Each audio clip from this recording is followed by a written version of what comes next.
which we are clearing all the concepts and queries of students about related to engineering. So let's start the interview with Mr.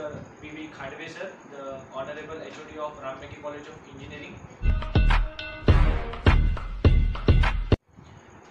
So as an student representative, sir हम student लोगों के बहुत सारे questions हैं about engineering, तो उसके बारे में सर आपसे बहुत ब्रीफ में और प्रॉपरली आपसे नॉलेज करना था। तो सर सबसे पहला क्वेश्चन ऐसा था सर कि आप what is mean by engineering, क्या आप इंजीनियरिंग के बारे में क्या सोचते हैं सर? एक्चुअली इंजीनियरिंग तो एक ग्लोबल वर्ल्ड है कि जहाँ पे हम लोग आज इस मॉडर्न दुनिया में जो हमारी सारी टेक्नोलॉजी है, ये सब टेक्नोलॉजी के पीछे जो भी हम लोग बात करते हैं, actually all they are engineers.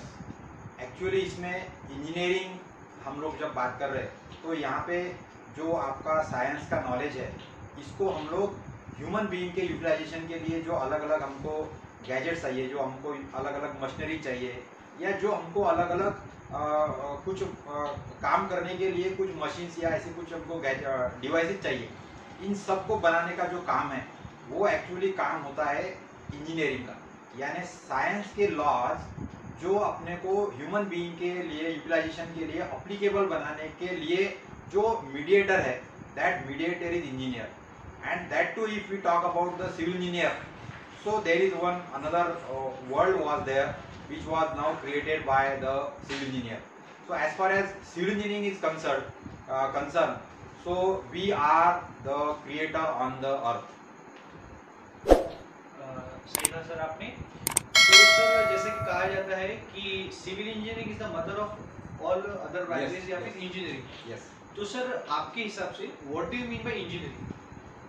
What do you mean by civil engineering? या सो हम लोग सबसे इम्पोर्टेंट ये है कि शुरू के ज़माने में हम लोग जब देखते थे तो सबसे पहले तो there is one only engineering discipline which is called as military engineering, and the only whatever the machineries or the technology that has been used, that is only for the military purpose. And after the second world war it has been found that the technology is very much important for winning this type of war, और also for dealing with the various problems that human beings are facing. And from that then it has यहाँ ये देखा गया कि जो engineering है ये हम लोग ह्यूमन बीइंग के वेल बीइंग के लिए भी यूज कर सकते हैं, और फिर मानव जाति के अच्छे कामों करने के लिए हम लोग टेक्नोलॉजी का किस प्रकार से इस्तेमाल करेंगे। And from that angle the civil engineering that is one of the first branch that was separated from the military engineering, और सबसे पुराना ओल्ड इंजीनियरिंग का जो ब्रांच है वो सिविल इंजीनियरिंग बना, जिसके अंदर मिलिट्री के छोड़ के बाकी जितने सारे इंजीनियरिंग के डिसिप्लिन आज हम लोग देख रहे हैं, ये सारे डिसिप्लिन जो है ये सिविल इंजीनियरिंग से भी बाद में अलग हुए। तो जैसा जैसा डेवलपमेंट हुआ, तो फॉर एग्जांपल मैकेनिकल इंजीनियरिंग, फिर वहाँ से इलेक्ट्रॉनिक्स अलग निकला, फिर इलेक्ट्रिकल निकला, और अब आज तो हम लोग कई सारे अलग अलग डोमेन में काम कर रहे हैं। And all that they are the civil engineer. Civil engineering is the one of the first branch that was now in olden days it was established. And आज के वर्ल्ड में यदि हम लोग देखेंगे तो आज फिर भी मैं भी यही कहूँगा कि आज सिविल इंजीनियरिंग ये सबसे इम्पोर्टेंट ब्रांच है, because whatever the world we are having, so universe ने हमारे लिए ये नेचर और ये वर्ल्ड हमारे लिए क्रिएट कर दिया, लेकिन ये वर्ल्ड को हमारे ह्यूमन बीइंग के लिए रहने योग्य बनाने के लिए जो काम है, और वो काम इंजीनियर करता है। So I always say the civil engineer is always next to God, because whatever the things are there that was created by the nature, but for human being जो भी सारी चीजें आज हम लोग देख रहे हैं, जितना इंफ्रास्ट्रक्चर हमको लगता है, तो आप कोई भी चीज का यदि नाम लेंगे तो उसकी यदि शुरुआत करनी है, so you need a structure, and that structure was created by civil engineer, and therefore the most important branch in the today's world is civil engineering. That's what I feel. जैसे कि सर आपने कहा कि civil engineering जो आज के ज़माने की सबसे मेन ब्रांच है, yes. तो सर उसमें कई डे टू डे लाइफ का क्वेश्चन ऐसा है सर कि what role does engineering drawing play in civil engineering? जैसा कि कहा जाता है कि जो ड्राइंग होती है वो एक दूसरे से कम्युनिकेशन करने का एक जरिया होता है। Yes, yes, yes. So actually when we talk about the engineering drawing, so there are various languages are there. So in the different countries or in the different states we are talking about different languages.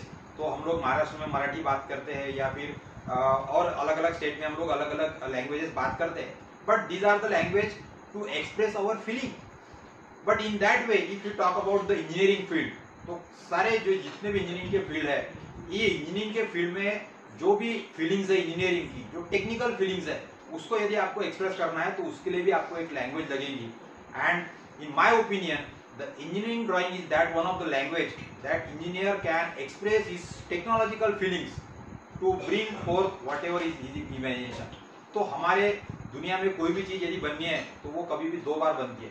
सबसे पहले वो बनती है किसी भी engineer के या technician के दिमाग में. वहाँ पे वो इमेजिनेशन सोचता है कि मुझे ऐसा ऐसा चाहिए, या मैं ये बनाना चाहता हूँ, या ऐसा मशीन या ऐसे ऑब्जेक्ट या जो भी कुछ चाहिए, और उसको यदि उसको एक्सप्रेस करना है तो वो उसके सिर्फ विचारों में या फीलिंग में या इमेजिनेशन में है. और उसको यदि दूसरे को कन्वे करना है तो उसके पास में एक ही लैंग्वेज है. हम लोग कहीं ऐसे वर्ड या इंग्लिश या मराठी में बात करके उसको नहीं समझा सकते दूसरे को, लेकिन उसको आसान तरीके से हम समझा सकते हैं. Whatever is in our imagination, you can just draw one of the sketch and you can explain that what is in your imagination. So engineering drawing is one of the most important language to communicate the technological feeling with the other world and other people, those who are not knowing that technology but they can understand from the engineering drawing. So that is therefore the engineering drawing is very much important for any discipline in the engineering.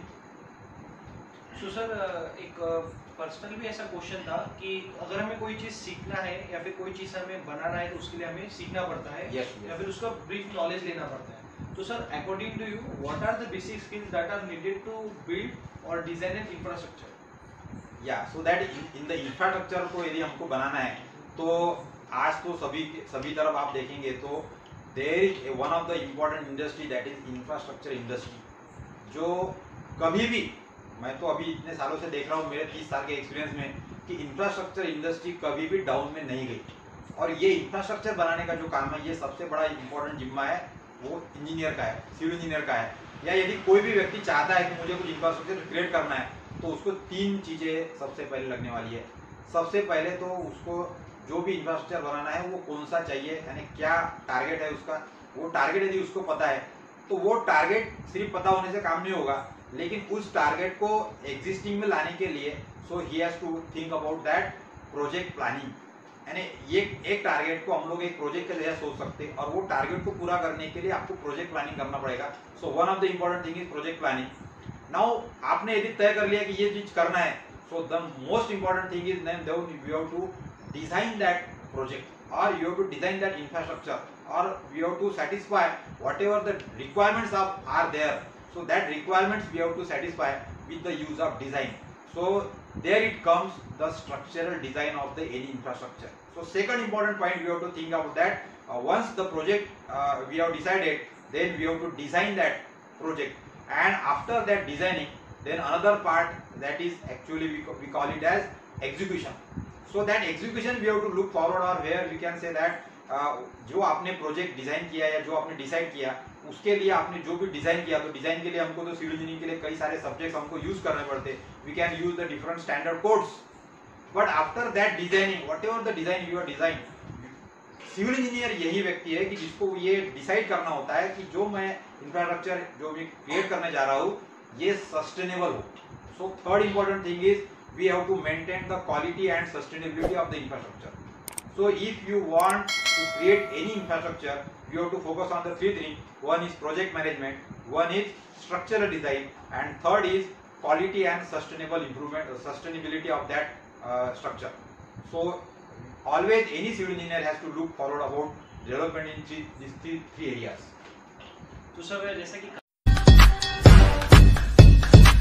कहा जाता है कि हर इंसान की journey जो होती है sir वो मेमोरेबल होती है. Yes. तो सर जब आपने डिग्री किया, डिप्लोमा किया, तो उस समय सर आपका ऐसा कोई मेमोरेबल पल था कि जो सर आपको भी भूल नहीं सकते? एक्चुअली मैं तो मेरे पास तो ऐसे कई सारे इवेंट्स हो चुके हैं कि जहाँ पे मैं कह सकता हूँ these are memorable things. But मैं इंजीनियरिंग की ही बात करूंगा, because as a civil engineer now whatever I am having, so मैंने आज जो भी मेरा सिविल इंजीनियरिंग का एक्सपीरियंस या जो प्रोफाइल मैं क्रिएट कर पाया, ये क्रिएट करने के पीछे जो मुझे जो मोटिवेशन मिला, उस मोटिवेशन की घटना के बारे में मैं आपको बताना चाहूंगा कि जब हमने इंजीनियरिंग किया था उस समय तो पूरा ईयरली पैटर्न था, एनुअल पैटर्न था, और पूरे साल भर पढ़ाई करने के बाद में आपको बाद में फिर एग्जाम देनी है। तो ऐसे इसमें मेरा जो प्राइमरी एजुकेशन हुआ ये हम लोग पूरा मराठी मीडियम में अपने जिला परिषद के स्कूल से किए। उसके बाद में फिर हम लोग जब 10th के बाद में 11th-12th में गए तो वहाँ 11th-12th में ऐसा था कि एकदम इंग्लिश मीडियम आ गया और जो भी वोकेशनल और ये सारी चीजें ऐसी आ गई कि वहाँ पे सारा इंग्लिश मीडियम, और अभी तक 10वीं तक हमने कई इंग्लिश मीडियम का, और उस समय तो इंग्लिश मीडियम का इतना बोलबाला भी नहीं था।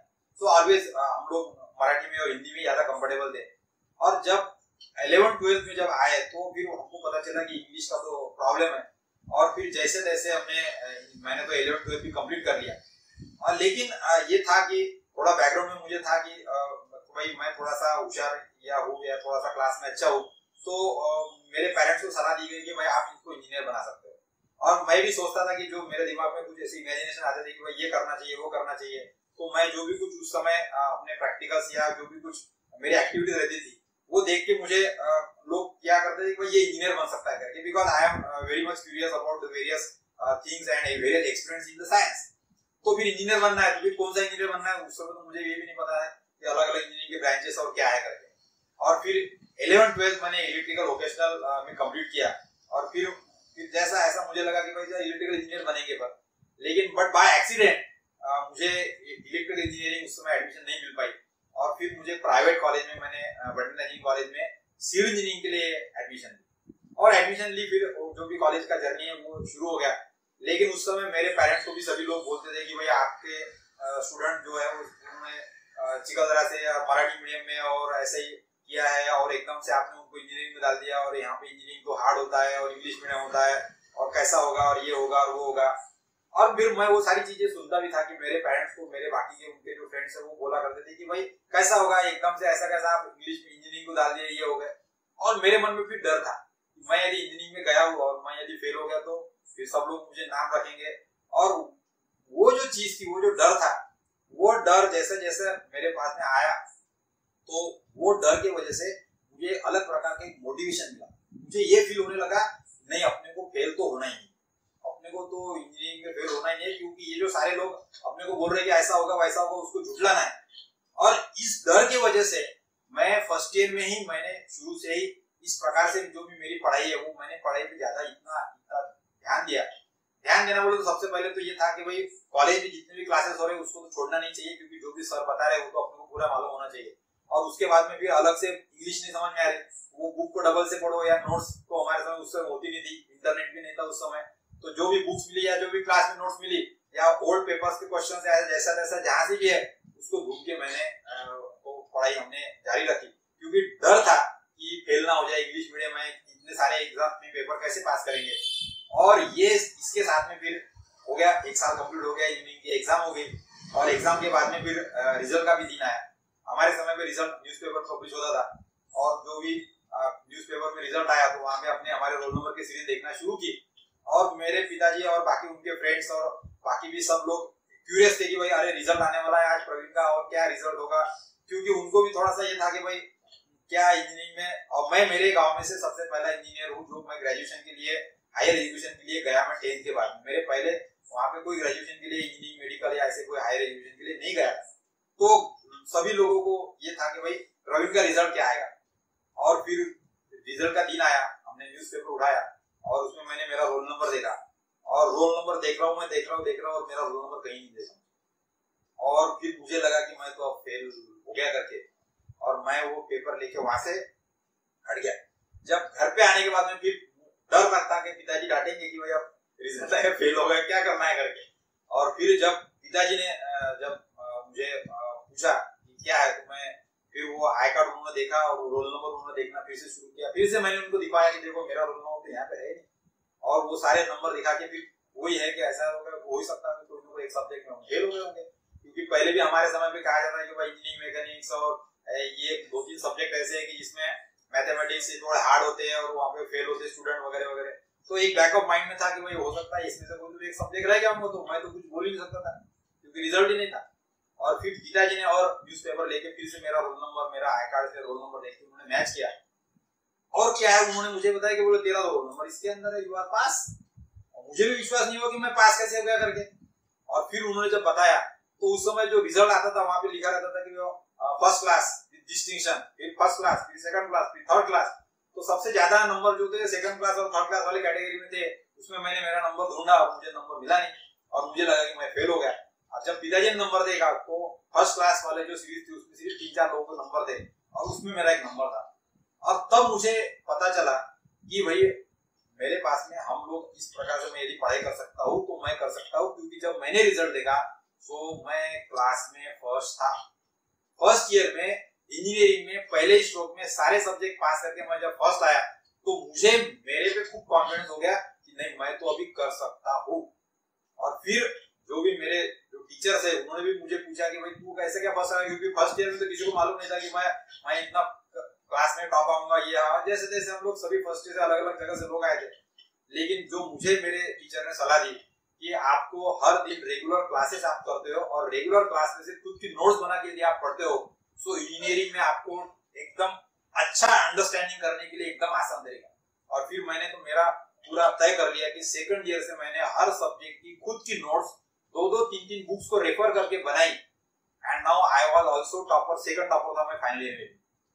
तो मैं ये मेरे लिए टर्निंग पॉइंट था कि मुझे तो एकदम ऐसे आइडिया मिल गई कि इंजीनियरिंग को एकदम बिल्कुल अच्छे से क्लियर, क्योंकि मैं थ्रू आउट हर एक सब्जेक्ट में विदाउट इंटरवल में पास हूँ, क्योंकि मुझे एक फार्मूला पता चल गया कि रेगुलर क्लासेस करने का, जब असाइनमेंट वगैरह सब अच्छे से करने की और 2-3 किताब से यदि खुद की नोट्स बना के हम लोग यदि पढ़ाई करते हैं तो हम लोग कोई भी अच्छे सब्जेक्ट में हम लोग एकदम एग्जाम तो पास करना दूर अच्छा परसेंटेज ला सकते। और फिर मैंने वहां से मेरी पढ़ाई तो जारी रखी, तो मैं अभी उसके बाद में मैंने कई सारे पीजी डिप्लोमास किए, तो अभी मेरे पास में करीब 12-13 पीजी डिप्लोमा और डिग्रीज है, क्योंकि मुझे फार्मूला पता चल गया है कि वह regular study consistently hard work यदि आप बुक से पढ़ के खुद की नोट बना के पढ़ाई करते हो तो you can crack any exam.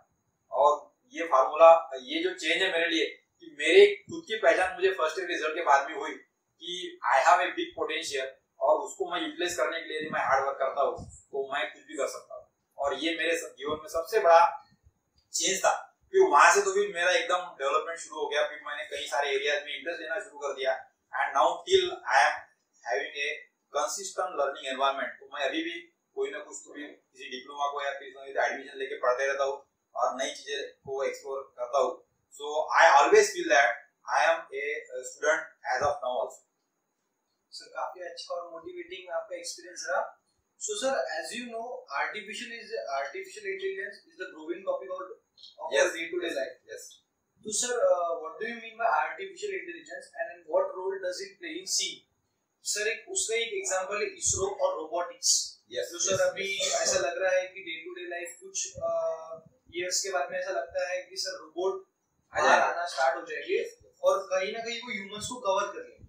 तो सर आपका क्या सोचना है? एक्चुअली एआई की यदि हम लोग बात करते हैं आर्टिफिशियल इंटेलिजेंस, तो यहाँ तो अभी ऐसा है कि इन द सिविल इंजीनियरिंग, मैं कहूँगा सिविल इंजीनियरिंग में एआई या आर्टिफिशियल इंटेलिजेंस इसका यूज तो कई जगह पे हो रहा है। लेकिन आपने जो रोबोटिक्स की बात की, तो ये जो सारी अभी जो टेक्नोलॉजी हम लोग बात करेंगे, रोबोटिक्स, मशीन लर्निंग या एआई या आईओटी, ये चारों भी डिसिप्लिन ऐसे है कि यहाँ से अभी सिविल इंजीनियरिंग की अछूता नहीं रहा है।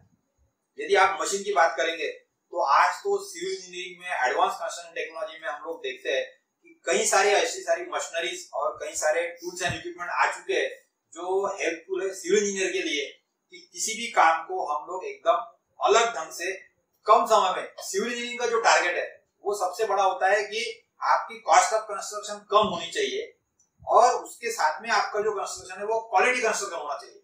और ये दोनों में यदि आपको हेल्प करना है so you have to take the help of advanced robotics machineries and IoT। तो हम लोग इसका इस्तेमाल करके सिविल इंजीनियरिंग में हम लोग कई सारे फंटास्टिक काम कर सकते हैं।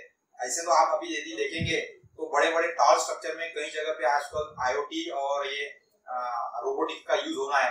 तो रोड कंस्ट्रक्शन में हम लोग कहेंगे या फिर हमारा जो रेलवे का ट्रैक का इंस्टॉलेशन का काम है या फिर हमारे जो हाई राइज बिल्डिंग्स है, यहाँ तो हम लोग पिछले 10 सालों में सिविल इंजीनियरिंग में इतना एडवांसमेंट कर चुके हैं कि with the help of robotics we can reduce the time of the construction project and we can ensure the quality of the construction and we can have a reduction in the cost also.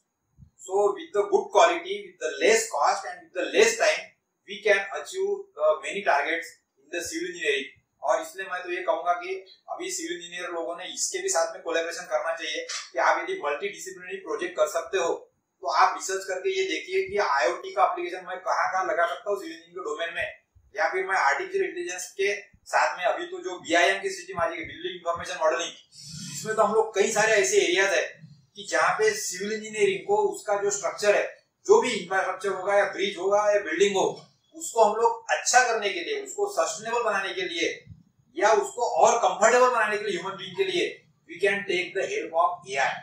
आज तो BIM में तो ऐसा हो गया कि आप कई सारे सेंसर यदि आप इंस्टॉल कर देते हो और यदि आपकी बिल्डिंग जो है ये बीआईएम सिस्टम से आपने इंटीग्रेट कर दी तो आप स्ट्रक्चर का जो बिहेवियर है और उसके साथ में हमारे ह्यूमन इंटरफेस का जो भी वहां पे एक्टिविटीज हो रही है और हमारा जो लाइट वेंटिलेशन और नेचुरल जो हमारे पैरामीटर्स है, इसका किस प्रकार से कॉम्बिनेशन हो रहा है और इसको ध्यान में रखते हुए हम लोग किस प्रकार से कंफर्ट क्रिएट कर सकते हैं, इसके लिए हमारे जो अलग अलग इलेक्ट्रॉनिक्स के डिवाइसेस है उनका ऑटोमेशन किस प्रकार से कर सकते हैं, ये सारी चीजों के लिए हम लोग आज एआई का इस्तेमाल कर सकते हैं। और आज तो कई सारे बिल्डिंग में भी ये सारी चीजें बड़े सिटीज में हो रही, लेकिन ये हमको अभी लोअर लेवल तक, मैं तो कहूंगा कि ग्रामीण छोटे भाग में, रूरल एरिया में, छोटे से एरिया तक भी हम लोग इसको ले जा सकते हैं, क्योंकि आज हमारे टेक्नोलॉजी एकदम आसान हो गई है, मोबाइल के जैसे गैजेट्स आपके पास कहीं अवेलेबल हो गए। लेकिन रिक्वायरमेंट है कि सिविल इंजीनियर लोगों ने ये चैलेंज लेना चाहिए कि I am having a knowledge of various civil engineering knowledge subjects, but with the help of AI, machine learning या फिर प्रोग्रामिंग या फिर IoT, how I can make all that structure more sustainable, more comfortable and with the low cost. So that is again one of the R&D area for all civil engineering graduates. Sir as you know अभी जो lockdown हुआ, lockdown में sir most of the लोग ने unemployment को सफर किया या फिर ज्यादा से ज्यादा लोगों की जो जॉब्स थी वो चली गई ड्यू टू लॉकडाउन। तो sir what do you think about unemployment of engineer और and engineering is the reason behind unemployment? मेरा तो क्लियर ओपिनियन है कि मैं यदि इंजीनियरिंग की बात करूंगा तो एक्चुअली इंजीनियरिंग में आप जो भी आप इंजीनियर, किसी भी ब्रांच के यदि आप इंजीनियर हो, लेकिन यदि आपने इंजीनियरिंग को सही ढंग से समझ लिया है तो यू आर नॉट अनएम्प्लॉयड। आप कभी भी खाली नहीं रह सकते। एक किसी भी ब्रांच का इंजीनियर हो, यदि उसने अपने सब्जेक्ट अच्छी तरह से समझ लिए होंगे तो आज ऐसी सारी रिक्वायरमेंट्स है आज की जहाँ पे हर एक इंजीनियर के लिए एप्लीकेशन ओरिएंटेड काम है, बट आपको उसके लिए इंजीनियरिंग फील्ड से या इंजीनियरिंग जो इंडस्ट्री है, मैं तो कहूंगा इंजीनियरिंग इंडस्ट्री, यदि आप इलेक्ट्रॉनिक इंजीनियर है तो आप जब तक इलेक्ट्रॉनिक इंजीनियरिंग इंडस्ट्री में आप अंडरस्टैंड नहीं करेंगे उसको कि उसका फंक्शनिंग, उसके अंदर रिक्वायरमेंट्स, उसकी क्या क्या चीजें है और उसमें आप यदि ध्यान डाल के समझेंगे कि मेरा जो इंजीनियरिंग का नॉलेज है वो मैं किस प्रकार से वहां पे यूज कर सकता हूँ या मुझे कितने लेवल पे वहां पे मैं इन्वॉल्व हो सकता हूँ, तो आज अनएम्प्लॉयमेंट तो प्रॉब्लम ही नहीं है। मेरा तो क्लियरली बोलना है कि आप यदि 4 साल इंजीनियरिंग का आप अच्छे से यदि करो तो आज अभी थोड़ा सा मैं तो क्लियरली कहना चाहूंगा कि काफी सारे स्टूडेंट्स ऐसे हैं कि जो सिर्फ डिग्री के लिए इंजीनियरिंग कर रहे हैं और यही प्रॉब्लम है अनएम्प्लॉयमेंट का। यदि आप सिर्फ 4 साल में जैसे जैसे आपने सब्जेक्ट पास कर लिए और यूनिवर्सिटी की एग्जाम पास कर लिए और आपका 4 साल का डिग्री कंप्लीट हो गया और आप इंजीनियर बन गए, सो वहां से आप इंजीनियर नहीं बने एक्चुअली। लेकिन यदि आपने वो 40 सब्जेक्ट को समझ के यदि आपने पढ़ाई की होंगी तो आपको अपने आप से समझ में आ जाएगा कि फील्ड में या रियल वर्ल्ड में जो प्रॉब्लम्स है वो प्रॉब्लम्स को एड्रेस करने के लिए इंजीनियरिंग ही एक सॉल्यूशन है।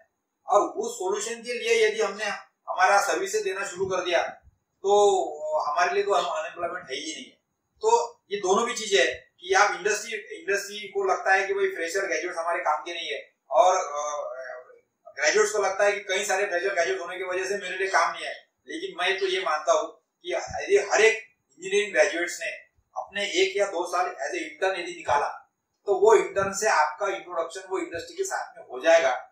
उस इंटर्नशिप के पीरियड में वो ग्रेजुएट्स ने ये ध्यान में रखना चाहिए कि मुझे पैसे नहीं मिले तो चलेगा, but I want to thoroughly understand what the requirement of industry is there and how I can serve that requirement.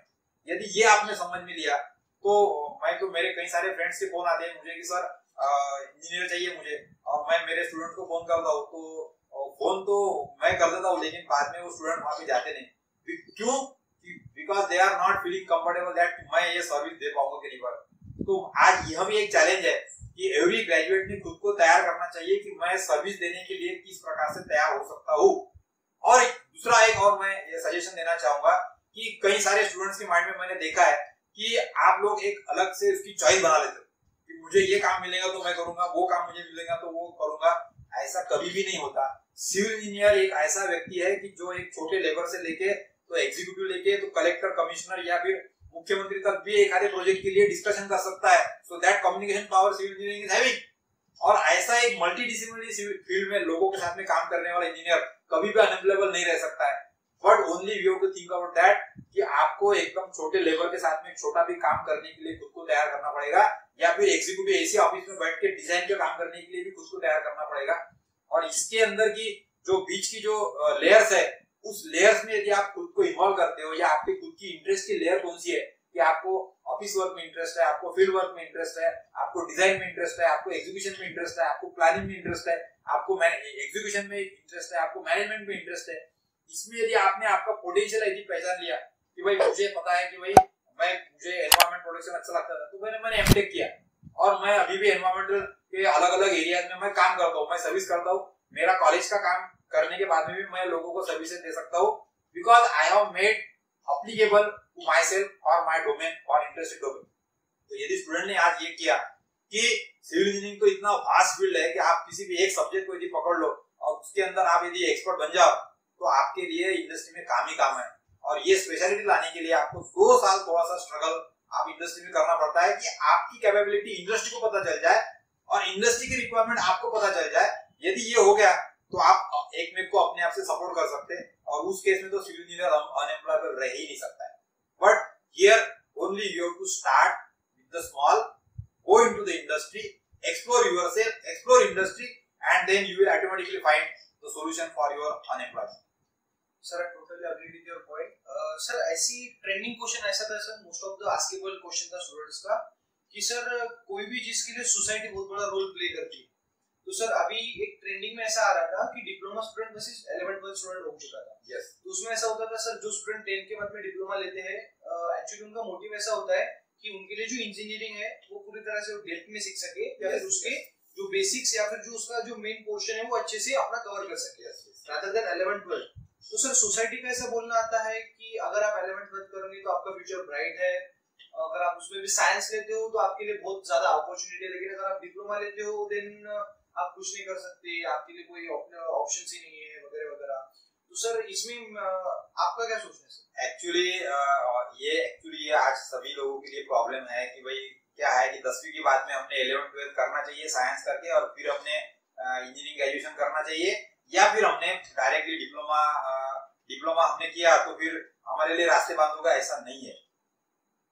2 चीजें इसके अंदर समझने के लिए कि यदि आपका टारगेट ऐसा है कि मुझे कुछ चीजें ऐसी करनी है कि जहाँ पे मुझे कम से कम ग्रेजुएशन लगने ही वाला है, तो बात अलग है कि फिर आपको ग्रेजुएशन करना है इसलिए आपको इंजीनियरिंग करना है। तो मैं तो वहां भी ये कहूंगा कि और कुछ फॉरेन कंट्रीज में भी ऐसा है कि आपको इंजीनियरिंग ग्रेजुएशन करना है ना, तो आपको पहले डिप्लोमा ही करना पड़ता पॉलिटेक्निक का। डिप्लोमा करने के लिए आपको पहले आईटीआई करना पड़ता, और आईटीआई करने के पहले आपका 10वीं से स्टार्ट होता है आपका। 10वीं के बाद में आप 11th-12th या 2 साल का या 1 साल का आईटीआई का करते काम सीखते हो आप। उसके बाद में आप डिप्लोमा में एंटर करते हो, उसके बाद में डिग्री में जाते हो। तो वहां तो जो डिग्री वाला ग्रेजुएशन है, ग्रेजुएट है, वो तो उसके लिए ज्यादा अपॉर्चुनिटी है कि वो अपना डिप्लोमा का एजुकेशन करने के बाद में वो इंडस्ट्री से इंटरेक्शन बनाना चालू कर दे, आपका इंजीनियरिंग का नॉलेज यूज करना चालू करे, अपना एक्सपीरियंस बिल्ड करना चालू करे, और साथ साथ में वो फिर ग्रेजुएशन जाके ग्रेजुएशन भी कर सकता है। लेकिन मैं अब ये कहूंगा कि जहाँ पे जो सिविल इंजीनियरिंग में इंडस्ट्री में रिक्वायरमेंट है, वो कुछ ऐसी भी रिक्वायरमेंट है कि जहाँ पे आपके हायर क्वालिफिकेशन की कोई ज्यादा आवश्यकता नहीं है, लेकिन आपके नॉलेज और सर्विसेज की आवश्यकता है। तो ये भी एक एडवांटेज है कि यदि आप डिप्लोमा होल्डर हो तो आपके लिए तो वो सर्विसेज देने के लिए और आपका इंजीनियरिंग का नॉलेज वहां दिखाने के लिए कई सारी अपॉर्चुनिटीज है, जहाँ पे जूनियर इंजीनियर के लेवल की जो कई सारे पोस्ट हर डिपार्टमेंट में होती है। और आपने यदि ग्रेजुएशन भी किया तो भी आपको डिपार्टमेंट में स्टार्ट करना है तो आपको जूनियर इंजीनियर से ही करना पड़ेगा। तो जूनियर इंजीनियर के लिए वैसे भी मिनिमम क्वालिफिकेशन तो आप डिप्लोमा से भी आप स्टार्ट कर सकते हो, लेकिन perhaps you have to show your work calibre in the industry. तो मेरे कई सारे ऐसे लोगों की जो जूनियर इंजीनियर करके डिप्लोमा करके डिपार्टमेंट में लग गए और बाद में ओवर द एक्सपीरियंस उन्होंने अपना एक्सपीरियंस से प्रमोशन पाया, और वो अभी ग्रेजुएशन के तौर पे भी एक जैसे है। और ऐसा भी है कि कुछ ग्रेजुएट्स है लेकिन उन्होंने अपना एक्सपीरियंस अच्छी तरह से बिल्ड नहीं किया, तो वो भी अभी उनके साथ में ही है। बट इसमें सबसे अपॉर्चुनिटी ये है कि यदि सिर्फ आपका हायर टारगेट है तो मैं तो ये कहूंगा, यानी सभी के लिए मैं तो ये कहूंगा कि मेरा जो रिलेटिव में एक है स्टूडेंट, तो मैंने तो उसको सबसे पहले तो 10th के बाद में 11th-12th कराया। 11th-12th के बाद में मैंने उसको डिप्लोमा कराया सिविल में, डिप्लोमा के बाद में फिर मैंने डिग्री कराया and now he is completing his post graduate. लेकिन यहाँ तो और ज्यादा अच्छा है कि आप वो सब्जेक्ट को जब डबल से पढ़ते हो ना, तब आपका उसका अंडरस्टैंडिंग और आपका जो उसका सब्जेक्ट का इंपॉर्टेंस है वो आपको ज्यादा अच्छी तरह से समझता है। तो इसलिए तो मैं ये सोचता हूँ कि आपका यदि आपको इकोनॉमिकल बैकग्राउंड कैसा है तो आप आपके डिप्लोमा के बाद में भी you can become an engineer और आप फील्ड में जाके एक्सपीरियंस गेन करके आप बड़े से बड़े प्रोजेक्ट में भी डिप्लोमा सिविल होने के बाद में भी काम कर सकते हो। और यदि आपके पास में आगे पढ़ने के लिए इच्छा है तो आपने ग्रेजुएशन के लिए भी जाना चाहिए। लेकिन ऐसा कुछ भी नहीं है कि आपने 11th-12th करके ही फिर डिग्री करके ही जाना चाहिए और तभी आपको इंजीनियरिंग करके फायदा मिलेगा। बट मैं तो ये कहूंगा कि आप यदि डिप्लोमा करके डिग्री करते हो तो you are having better chances to collaborate with the civil engineering industry. से आपके पॉइंट के साथ मैं एग्री करता हूँ। तो सर मेरा यही कहना है कि the society must respect the engineer. Yes. I'm an icon, man. And my girl about a 10. I should fuck her in the Benz.